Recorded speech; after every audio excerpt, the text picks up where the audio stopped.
Hello and welcome. I'm Suman Tomaru and you are watching NewsX World. Let's take a look at some of the top stories. National Guard troops hit Los Angeles streets as immigration protests enter a third day, sparking more arrests after at least 10 detained on Sunday. Governor Gavin Newsom calls the deployment unlawful and urges President Trump to pull troops immediately.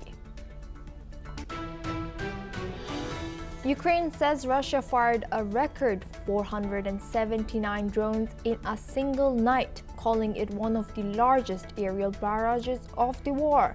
Kyiv claims it shot down 460 drones and 19 out of 20 missiles as Moscow continues to reject ceasefire calls. Top US and Chinese officials meet in London to revive a Geneva Pact and cool escalating tensions over tariffs and export controls. With rare earths and supply chains at stake, the talk signals a critical push to stabilize global markets after months of trade turmoil.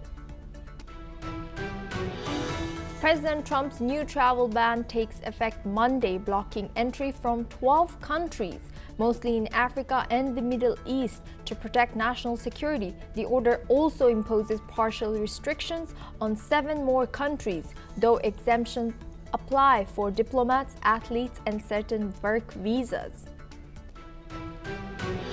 Tehran has slammed Israel's interception of Gaza-bound aid vessel as piracy, saying the incident occurred in international waters.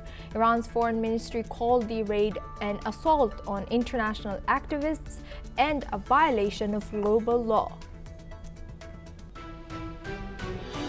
NATO Chief Mark Rutte is urging a 400% increase in air and missile defenses, warning that Russia's air attacks in Ukraine show the need for stronger protection. He says NATO also needs thousands more tanks and millions of artillery shells to meet modern threats.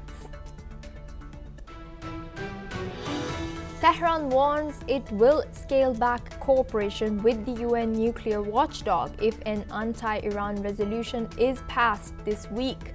The IAEA should not expect friendly cooperation, says an atomic energy spokesman ahead of Monday's board meeting.